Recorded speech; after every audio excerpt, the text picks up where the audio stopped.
একই সময়ে ভিন্ন ভিন্ন স্থানে সম্পন্ন হয়েছে বাংলাদেশ সেন্ট্রাল লন্ডনের দুই পক্ষের বার্ষিক সাধারণ সভা ও নির্বাচন 2026।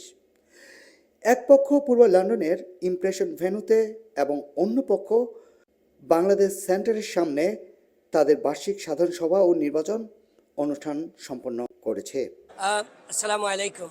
আজকে 17ই মে ইমপ্রেশন ভেন্যুতে বাংলাদেশ সেন্টারে AGM এবং ইলেকশন প্রক্রিয়া হয়েছে, প্র্যাকটিস হয়েছে।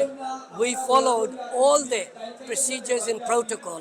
We had 3 election commissioners who has grilled everything from the constitution and law side of things, and as a result there were 38 nominated and there were 38 posts. So the Chief Election Commissioner, Honorable Judge Belayat Hussain, has declared the 38 council members. Now, আপনি প্রশ্ন করছেন যে আরেকটা party আরেকটা group গিয়া বাংলাদেশ সেন্টারও গিয়া আজকে আপনি উইটনেস করছেন শত শত মানুষ আমরা এখানে আইসেন।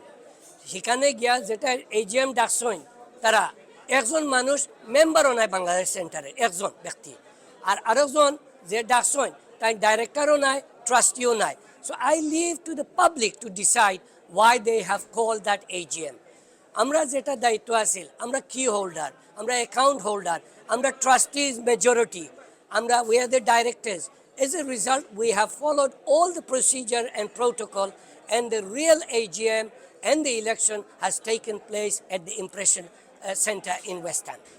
And আমরা 38 যারা ইলেক্টেড হয়েছেন তারা আলহামদুলিল্লাহ ম্যান্ডেট দিয়েছেন।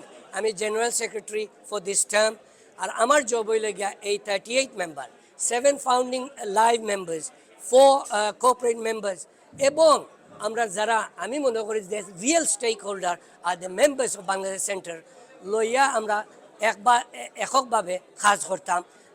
এ সময় অপরপক্ষ তাদের বৈধতা দাবি করেন। আজকে আমরা তো আমাদের AGMটা করলাম, আমাদের AGM এর যে এজেন্ডাটা ছিল আমরা সেটা জাস্ট শেষ করলাম। আমাদের চাওয়াটা হলো, শুধু আজকের জন্য না, বাংলাদেশ সেন্টারের জন্য আমাদের চাওয়া হলো যেটা হলো একটা চ্যারিটি অর্গানাইজেশন। এই চ্যারিটি অর্গানাইজেশনে আমরা যারাই যেভাবে সংশ্লিষ্ট আছি আমাদের সবাইকে শুভবুদ্ধির পরিচয় দিতে হবে।